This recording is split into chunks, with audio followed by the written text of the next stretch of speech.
Il est 8h33 sur RMC et BFM TV. Bonjour Jordan Bardella. Bonjour. Alors on va parler foot, mais pas que. Vous êtes président du Rassemblement national, vous êtes député européen. On va revenir aussi sur ce scandale de corruption qui touche le Parlement européen et puis sur la crise énergétique, notamment à Paris, en France. France-Maroc mercredi, foot donc bien sûr. Vous comprenez les franco-marocains, Jordan Bardella, qui se disent tiraillés? C'est un match de foot, il faut toujours choisir. Donc on peut avoir une équipe, à un moment donné, il faut choisir. Si vous voulez, moi j'ai du respect comme tous les Français, pour l'équipe du Maroc. Mais ce que je peine à comprendre, c'est que à chaque fois qu'il y a des matchs avec des équipes du Maghreb, c'est vrai avec le Maroc, mais c'est aussi vrai avec l'Algérie, on a à chaque fois certains supporters qui se permettent des débordements qui sont intolérables. Et on a un peu le sentiment chez certains supporters marocains qu'ils sont plus habités par un sentiment de revanche à l'égard de la France que par un esprit sportif, que par un esprit purement de jeu, de rencontres sportives. Et ça, c'est dommageable. C'est dommageable parce que à chaque fois, il y a des heurts. Ces heurts, il faut les condamner. Je vous rappelle qu'il y a eu 40 policiers qui ont été blessés ces derniers jours à la suite du match entre le Portugal et le Maroc, et que parmi ces 40 policiers, il y a un policier à Lille qui a eu le tympan détérioré. Donc ces débordements sont absolument inadmissibles. Et moi, je crains encore une fois qu'il y ait évidemment des débordements mercredi soir. Vous craignez des débordements mercredi soir, on va y revenir. Ça, c'est sur le plan, je dirais, de la sécurité. Mais moi, ma question, c'était aussi sur ce côté avoir le cœur tiraillé. C'est-à-dire ceux qui disent ce matin, ils étaient nombreux sur RMC, qui disent moi, je veux pas choisir entre papa et maman, quoi. Non. Et donc, du coup, j'ai du mal à choisir de quel côté je vais être pour le camp de mercredi soir. Est-ce que ça, vous le comprenez? Ça, c'est la richesse du sport. Ça, c'est la richesse de compétition sportive. C'est pas ça le sujet. On peut être tiraillé. On peut être tiraillé. Enfin, on parle de la match de foot. On peut être tiraillé sans casser, sans détruire des vitrines, sans lancer des cocktails Molotov sur les forces de l'ordre. Et on peut, si vous voulez, être tiraillé sans se comporter en France comme le ressortissant d'un État étranger. Est-ce que vous imaginez au Maroc, en Algérie, des dizaines, des centaines, des milliers de supporters français, à chaque fois qu'il y a une rencontre sportive avec la France, se balader dans les rues, hurler, casser les vitrines, s'en prendre aux forces de l'ordre, ça ne nous viendrait même pas à l'esprit. Donc oui, il y a un problème aujourd'hui avec des gens qui sont nés en France, et pour paraphraser Max Gallo, dont l'âme est ici, mais qui sont incontestablement d'ailleurs, c'est-à-dire des gens qui se comportent en France comme s'ils étaient des Marocains ou des Algériens. Vous feriez quoi, vous, Jordan Bardella, en prévision de mercredi soir? Vous feriez quoi? D'abord, il faut s'assurer que le dispositif de sécurité, notamment sur les grandes avenues, je pense évidemment aux Champs-Élysées, est respecté. Mais on paye là encore 30 ans d'échec de la politique d'immigration et notamment d'assimilation. Quand vous avez une génération qui est arrivée à l'âge adulte, qui a 20, 25, 30 ans et qui se comporte en France avec tout ce qu'a pu offrir la France à la famille, la scolarité, l'accueil, la prise en charge, et qui se comporte comme le ressortissant d'un État étranger en exprimant en permanence un sentiment de revanche, peut-être lié à notre histoire coloniale à l'égard de la France, oui, il y a aujourd'hui une fracture dans notre société. Donc, ce qui se passe peut-être lié à notre histoire coloniale. Est-ce que vous sous-entendez que peut-être il y a quelque chose que vous comprenez dans une forme de cœur brisé, dans une forme de rage? Est-ce que quand vous dites ça, je vous ai rarement entendu dire ça, peut-être lié à notre histoire coloniale. C'est-à-dire qu'il y a une partie de vous qui les comprend? Certainement pas. Mais je dis que depuis que certains sont enfants, on leur a expliqué que la France avait toujours mal fait, qu'il fallait se repentir. Ce sont les manuels scolaires, ce sont un certain nombre d'enseignants, ce sont une grande partie de la classe politique, notamment à gauche, SOS Racisme, le Parti Socialiste, qui a enfermé ces Français issus de l'immigration dans une repentance communautariste et dans une haine à l'égard de la France. Vous savez, Alain Finkielkraut, dans L'identité malheureuse, parle de l'oïkophobie, c'est-à-dire la haine de la maison mère. Or, on a biberonné aujourd'hui toute une génération de Français issus de l'immigration à la haine de la France, à la haine de la République française. Moi, je ne crois pas, comme Emmanuel Macron, que la colonisation a été un crime contre l'humanité. Mais en disant cela, Emmanuel Macron a cherché à flatter les communautaristes et a cherché à attirer, en réalité, un électorat issu des banlieues. Alain Finkielkraut qui a dit justement après les débordements, la francophobie s'installe en France. Vous reprenez ce mot, francophobie? Mais bien sûr qu'elle s'installe en France. Quand vous voyez qu'il y a des quartiers entiers, il faut aller lire ce qui a marqué sur les murs d'un certain nombre de cités en France. Quand des policiers sont attaqués tous les jours, je rappelle qu'il y a une agression gratuite toutes les 44 secondes dans notre pays et que toutes les 20 minutes, un policier est blessé dans notre pays. En France, c'est pas le policier en soi qui est blessé, c'est pas le père ou la mère de famille, c'est la France qui est attaquée, c'est la République française qui est visée. Et donc je pense qu'il faut faire évidemment respecter la France. Et ça passe incontestablement par l'arrêt de cette immigration massive qui est menée dans notre pays depuis 30 ans et qui en réalité en 30 ans a fragmenté complètement notre pays. Et en même temps, quand je vous écoute, Jordan Bardella, ou quand je vous lis plus précisément, et en l'occurrence quand je vous lis sur Twitter, je me dis que vous leur faites pas beaucoup de place et que vous êtes un peu ingrat. Quand vous voyez quand même un Tchouaméni, parce qu'un Tchouaméni qui a quand même marqué un but magnifique, premier but de l'équipe samedi soir, et vous n'avez pas un mot pour lui, c'est-à-dire qu'après le match vous dites merci Olivier Giroud, merci Didier Deschamps, merci l'équipe de France, on est en 2000, l'aventure continue. Non mais Madame de Malherbe, je ne suis pas journaliste sportif, j'ai remercié toute l'équipe de France, son sélectionneur, et j'ai fait une petite mention spéciale. Et j'ai fait une petite mention spéciale à Olivier Giroud parce que Olivier Giroud a été, de l'avis de tous les commentateurs, il est celui qui a mis le but décisif. Mais je félicite tout le monde. Et quand c'est Kylian Mbappé qui met un doublé face à la Pologne, eh bien mon tweet et ma mention spéciale va à Kylian Mbappé. Moi, je suis pour. Donc c'est vraiment complètement par hasard qu'il n'y a pas Aurélien Tchouaméni qui est. Oui, à moins que vous me prêtiez je sais pas, des pensées subliminales. Je me dis, il y a deux buts, c'est vrai que vous en choisissez un des deux. Oui, parce que c'est le buteur décisif. Tous les commentateurs sportifs le disent d'ailleurs. Tchouaméni est aussi commis aussi une faute qui a entraîné un penalty. Mais si vous voulez, je pense que ce qu'on vit en ce moment aujourd'hui avec la Coupe du Monde, c'est aussi une parenthèse dans la vie des Français. C'est-à-dire dans un contexte qui est de plus en plus difficile, où les gens ont de plus en plus de mal à boucler les fins de mois, à boucler les factures d'énergie. C'est vrai que cet enthousiasme qui est créé par l'équipe de France, c'est évidemment une parenthèse agréable dans la vie des Français. Et moi, j'espère évidemment que nous allons remporter cette Coupe du Monde. Mais je reviens quand même sur la composition de l'équipe. Je voudrais que vous écoutiez les propos d'Éric Zemmour, qui était invité de BFM hier. Il y a une différence entre des gens qui viennent d'origines différentes, ce qui a toujours été le cas en France. Les plus grands joueurs, Raymond Kopa était fils d'immigrés polonais, Platini, fils d'immigrés italiens, etc. Et le fait qu'il y ait 8, 9 joueurs d'origine africaine, de couleur noire, dans l'équipe. C'est pas la même chose. Si vous aviez 9 joueurs blancs dans l'équipe sénégalaise, je pense que les Sénégalais s'interrogeraient. Et donc vous considérez qu'il y a un déséquilibre aujourd'hui dans l'équipe de France ? Aujourd'hui, je pense qu'il y a un équilibre assez subtil d'ailleurs, mais il faut simplement que l'équipe ressemble au pays, tout bêtement. Il faut des quotas dans l'équipe de France. Non, moi je rentre pas là-dedans. Je pense que je suis pas le plus grand spécialiste du foot. Je l'ai été pendant très longtemps, je ne le suis plus. Si les joueurs ont été sélectionnés, c'est parce qu'ils sont compétents et qu'ils le méritent. Je pense que être français, ça n'est pas une couleur de peau. C'est un état d'esprit finalement. C'est une attitude. C'est un acte d'amour à l'égard du pays qui nous a vu grandir ou qui nous a accueillis quand on est issu de l'immigration. Et je me permets de vous rappeler que il y a eu... je suis désolé d'en venir là, mais je reviens d'Outre-mer. Et en Outre-mer, le Rassemblement national est arrivé en tête lors des dernières élections présidentielles. Et j'étais moi-même à Mayotte et à La Réunion où Marine Le Pen a réalisé 60% des voix lors de l'élection présidentielle. Quand vous avez des Français qui vivent aujourd'hui en Outre-mer, qui placent le Rassemblement national en tête, c'est qu'il y a cet acte d'amour qui se fait indépendamment de la couleur de peau, indépendamment de la culture, des coutumes, parce que être français, c'est une attitude, c'est un état d'esprit, ça n'est pas une couleur de peau. Et merci de me permettre de le rappeler. Il y a eu par le passé dans l'équipe de France des gens qui ne chantaient pas la Marseillaise. Aujourd'hui, les 11 titulaires de l'équipe de France chantent la Marseillaise et je pense que c'est ce qu'il faut en retenir. Et donc c'est la seule chose qui compte à vos yeux, Jordan Bardella, ce matin? Oui. 8h41, je voudrais qu'on puisse aussi évoquer ce scandale qui arrive au Parlement. Vous êtes vous-même parlementaire européen. Pas mis en cause. Hein. Non, pas du tout mis en cause. Il n'y a aucun Français d'ailleurs qui soit mis en cause, mais l'enquête, disent-ils, continue. Vous aviez des soupçons, vous vous étiez dit déjà, un tel ou une telle, ils sont quand même très pro-Qatar, c'est un peu louche. Oui.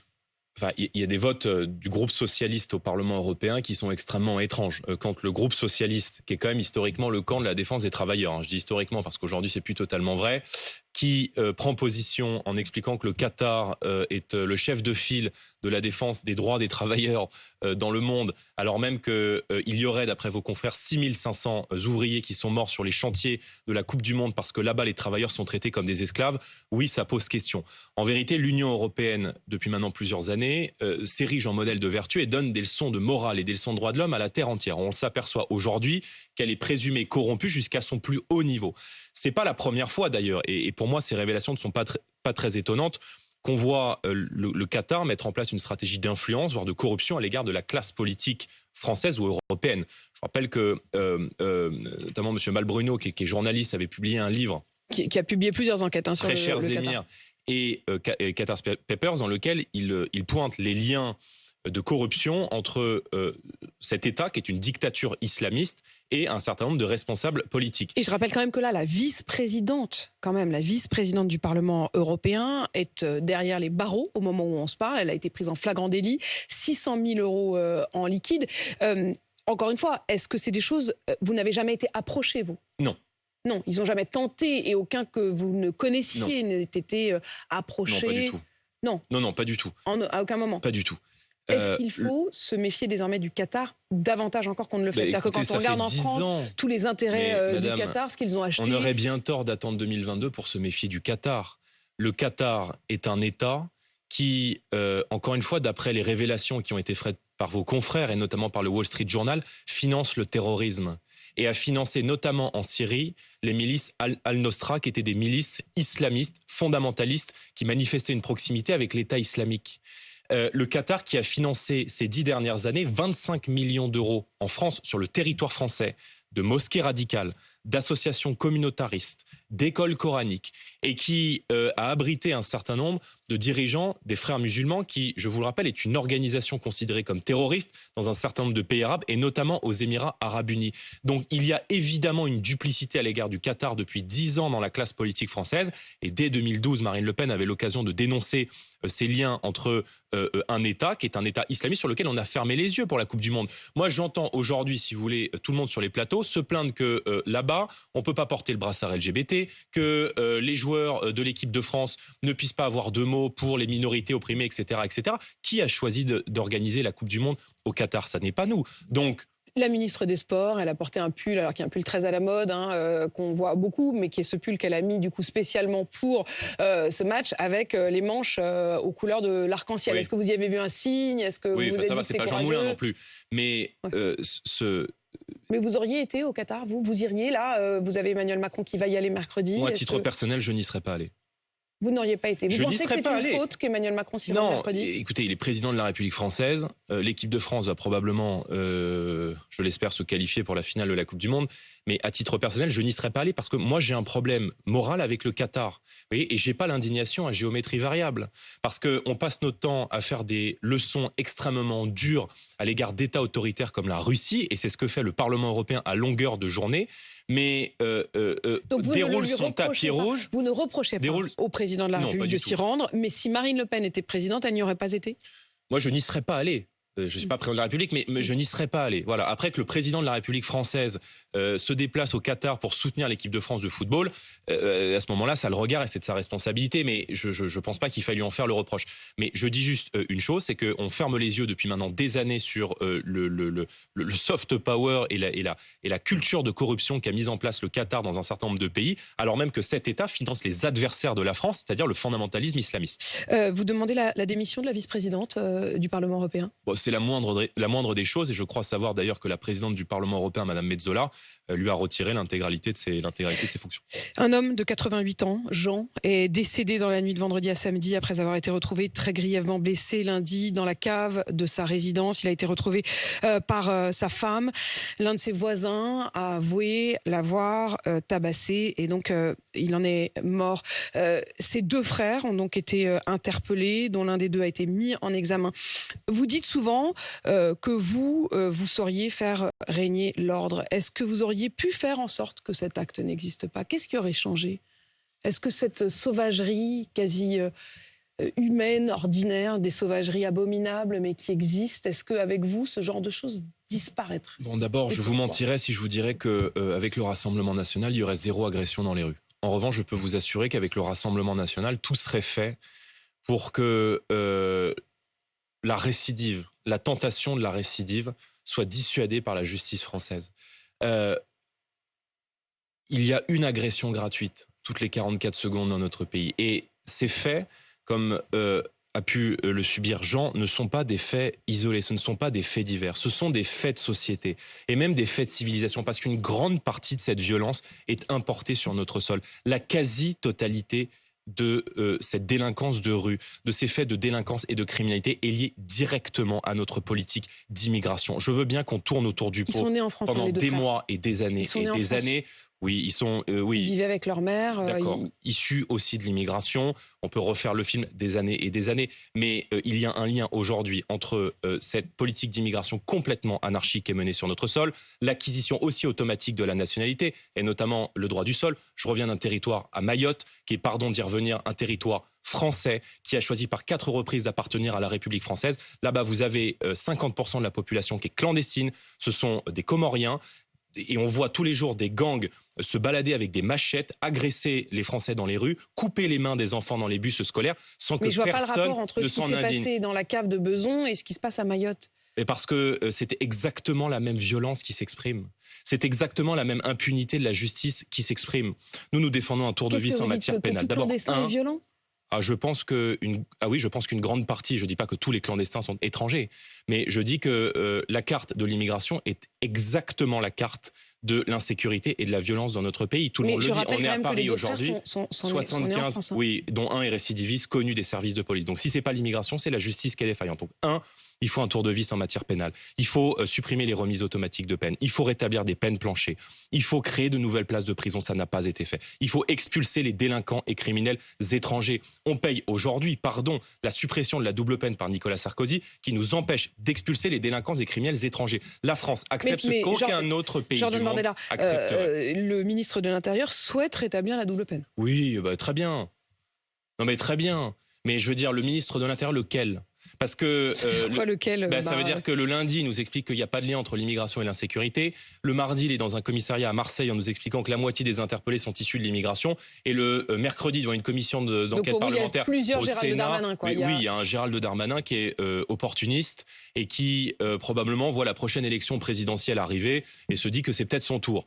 Moi, je pense qu'on n'enrayera pas la spirale de la violence dans notre pays si on n'arrête pas l'immigration, si on ne maîtrise pas les flux. Et c'est l'occasion de rappeler que Emmanuel Macron a battu tous les records d'immigration dans notre pays. Nous accueillons chaque année l'équivalent de 2 fois la ville de Bordeaux de manière légale, plus les 900 000 clandestins qui sont présents sur le territoire. Donc il faut organiser le traitement de l'asile dans les ambassades et dans les consulats des pays de départ. Et puis il faut une politique d'immigration. Jordan Bardella, il y a 2000 enfants qui dorment dans la rue en France. Ce matin, on avait des températures négatives quasiment dans tous les départements. Est-ce qu'il faut les mettre à l'abri ? Évidemment qu'il faut les mettre à l'abri. Est-ce qu'il faut que la France mette davantage de places d'accueil ? Oui, mais la France... Est-ce que vous faites, comme les acteurs de la solidarité, un appel ce matin à ce que ces 2000 enfants ne dorment pas dans la nuit, dans la rue ? Bien sûr, mais là encore, pourquoi la France a de moins en moins de places d'hébergement ? Pourquoi est-ce que les associations sont de plus en plus saturées ?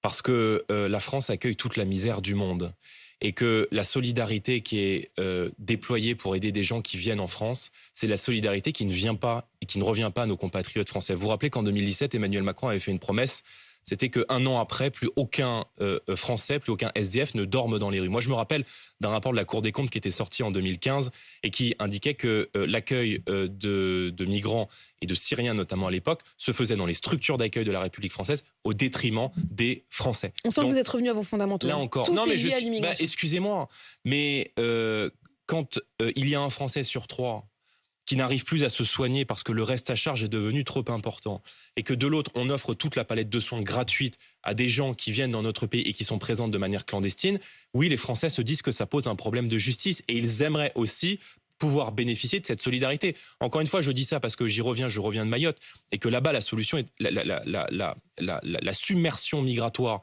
où un habitant sur 2 est étranger et clandestin, fait que les écoles sont saturées, les hôpitaux sont saturés et les structures d'accueil et d'aide sont aussi saturées. Donc je pense effectivement que oui, c'est un problème important dans notre pays qui n'est pas réglé. Jordan Bardella, président du Rassemblement national, vous pourriez travailler avec le nouveau président des Républicains, Éric Ciotti? Moi, je pense que LR est une anomalie aujourd'hui. LR a fait 4% des voix lors de la dernière élection présidentielle et LR devrait être membre de la majorité présidentielle d'Emmanuel Macron. Quand on refuse de voter les motions de censure, quand un certain nombre de ses candidats, M. Pradier, qui était candidat à la primaire, n'avait pas de candidat en marche contre lui lors du premier tour des élections législatives, ce qui veut donc dire qu'il y a aujourd'hui une porosité entre les Républicains et Emmanuel Macron qui probablement n'attire pas l'approbation de militants LR, de patriotes sincères de LR, à qui moi je tends la main. Mais Éric Ciotti, quand on lui a demandé de choisir aux élections régionales entre, au second tour, le candidat du Rassemblement national, Thierry Mariani, qui est un ancien ministre de Nicolas Sarkozy, et Renaud Muselier, le candidat d'Emmanuel Macron, il a voté pour le candidat d'Emmanuel Macron et fait voter pour le candidat d'Emmanuel Macron. Donc, quelle est sa position? Donc, quelle est sa position? Moi, je pense qu'LR est devenu un astre mort. Et moi, j'appelle l'ensemble des patriotes sincères de LR à venir nous rejoindre, à travailler avec nous. Et moi, je les accueillerai bien volontiers au Rassemblement national. Jordan Bardella, président du Rassemblement national et député européen. Merci d'avoir répondu à mes questions ce matin. Il est 8h53 sur RMC BFM TV.